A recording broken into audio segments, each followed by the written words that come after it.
Today we're going to bust open two Junk Wax era 1989 Topps Cello Hanger Packs. Why, you may ask? Why not?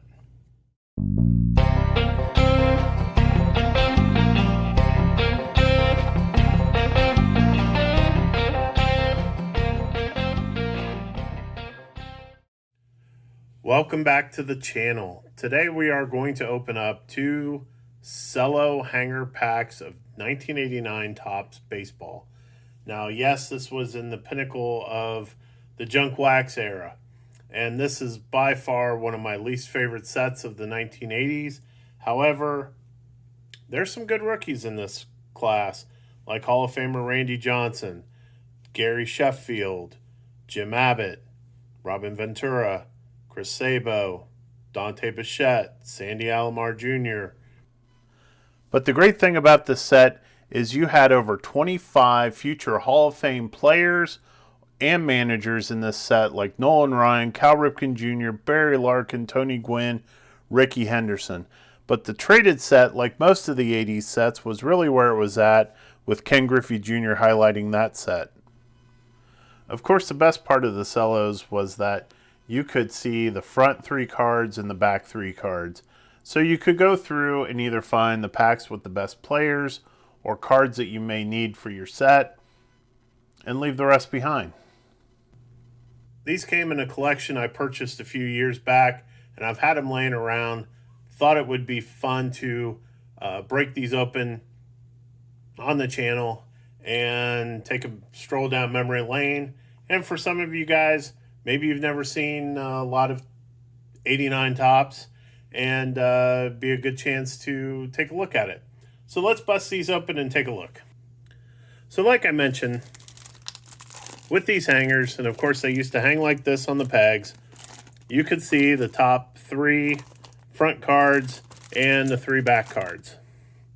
So at least you could tell I'm going to get at least 6 good cards, or maybe I'm looking for one particular card for my collection, and it happens to be the back card, so I know I'm going to get it. So let's bust these open and take a look.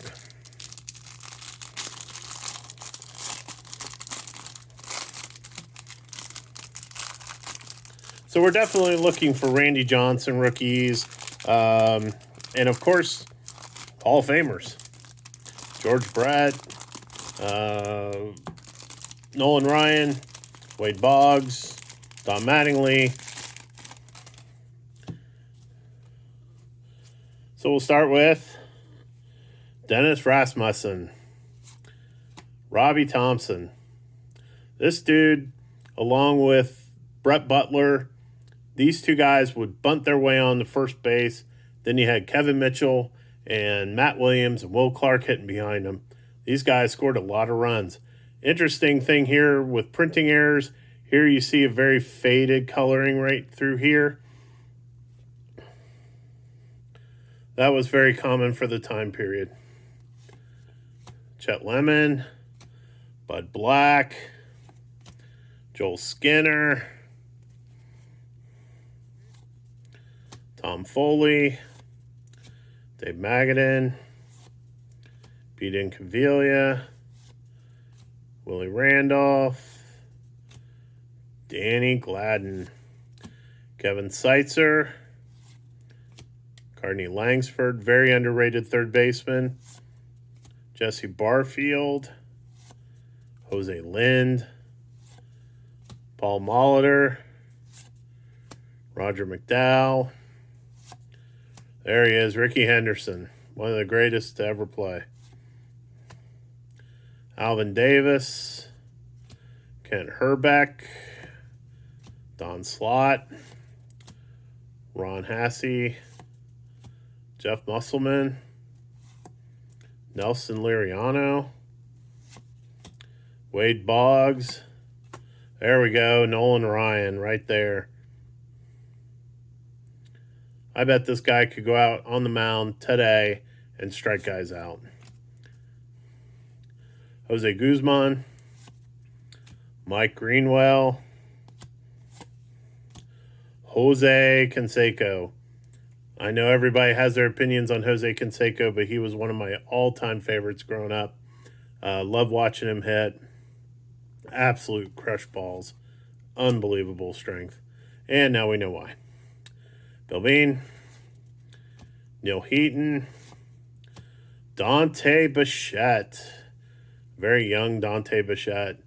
Went on to Colorado, hit a ton of homers. Now his son Bo Bichette plays for Toronto. Ron Kittle. Look at those glasses. Kirk Gibson. 88 World Series. Worst moment in baseball history. At least for me. Dodgers fans probably love it. Mike Jackson. Orestes Destrada rookie. This guy was pretty solid, but didn't have the best career. I remember him most, I believe, with the Marlins. But had a decent career, nothing too exciting. The old dreaded checklists.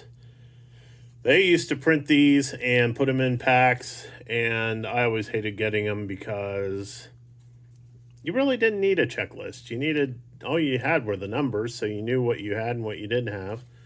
But wasted space in the pack anyway. Dave Clark, Tim Laudner, Wade Boggs, All-Star. Nice.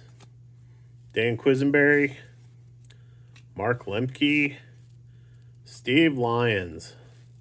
I believe he does play-by-play for somebody. And last but not least, a Ryan Sandberg All-Star. The All-Star cards were considered inserts. This was actually an insert where this All-Star card was part of the base set. But these were actual inserts. Card 14 of 22. There really weren't a lot of inserts back in the day, so this was one of them. This was a cool little set to put together. And I always liked the look, very simplistic. Had the logo and the year. So these were always a cool subset to collect. So not bad for the first pack. Ryan Sandberg All-Star, Wade Boggs All-Star, Dante Bichette Rookie, Canseco, the true Rocket in my opinion, Nolan Ryan, Wade Boggs, Ricky Henderson, and Paul Molitor.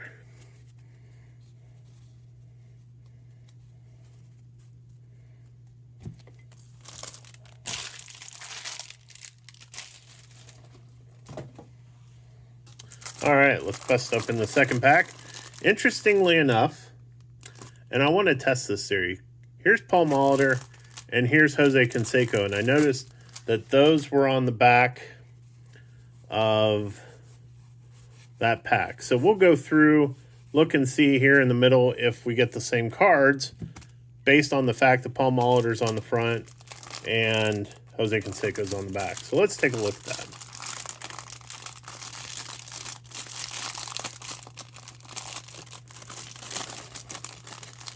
So we'll keep these separate this time.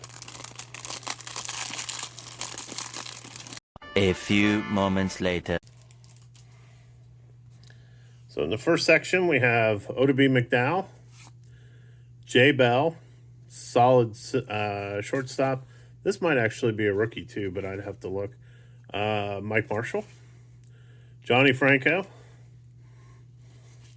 Milt Thompson, Chet Lemon, Bud Black, Rex Hudler, Jeff Russell, Dave Magadan, Pete Incaviglia, Willie Randolph, Danny Gladden, and Ernie Witt. All right, let's take a look at this pile. So we have Paul Molitor, Roger McDowell, Ricky Henderson, Alvin Davis, Mike Scott, Don Slott, Ron Hassey, Jeff Musselman, Nelson Liriano, the Wade Boggs, the Nolan Ryan, Greenwell, and Canseco, and Molitor. It's not quite the same stack, but very similar. I know we got Owen Ricky, Alvin Davis, Musselman, Liriano, and Greenwell. So, Topps correlation of cards, it's about the same as it is today. See a lot of duplicate packs with the same cards in them all the time. All-Star Bobby Bonilla. This guy, if you don't know Bobby Bonilla's story, look him up. He retired years ago, but the way he structured his contract, I believe July 1st, he gets like $1 million or $1.5 million because he stretched his contract out so long when he signed with the Mets. Absolutely brilliant idea. Go check it out. And I'm sure on Facebook, if you belong to any baseball card groups or sports pages, you'll see Bobby Bonilla Day. And that's why, is because he gets his $1 million every year. Franklin Stubbs, Lance Johnson, Rafael Santana, Brooke Jacoby, Ron Karkovice, record breaker, I believe that is Doug Jones. Yep, Doug Jones. Jeff Ballard. The Expos leader, there's Rock, and it looks like Benito Santiago. Another checklist, the dreaded checklist. Tom Browning, Mr. Perfect. Threw a perfect game in 88, I believe it was. Tom Pagnazzi. Mark Lewis, there's a Cincinnati guy. I'm a Cincinnati fan, so that's Hamilton High School in Cincinnati. Mark Lewis, #1 draft pick. This was back before Bowman's first, right? But here's #1 draft pick, Mark Lewis. Ed Vandenberg. And we'll finish out with the Mets team leader, Kevin McReynolds, Darryl Strawberry, and Keith Hernandez. One of my favorite teams growing up, besides the Reds, were, of course, the Mets. And Darryl Strawberry shares the same birthday as I do. So that was always fun. So not bad. Some pretty solid cards overall. Some duplicates, funny enough, here, and just a couple packs. But, I'll take Nolan Ryan any day. Jose Canseco, Ricky Henderson. None of the big rookies. No Randy Johnson or Gary Sheffield, but that's okay. We still got some Hall of Famers and some big players that I watched growing up as a kid. These were always fun to open, but they printed so many of these things that it was amazing to see how many duplicates you would have by buying cards over and over and over again. But that's why they call it the junk wax era, right? I hope you enjoyed this video. It was a fun, quick little video. Leave a like, comment, subscribe, ring the bell notification. You know the drill. We're going to have a lot more content coming at you here soon, so please check back. Hope everybody's having a great day, and we'll see you in the next video. See ya.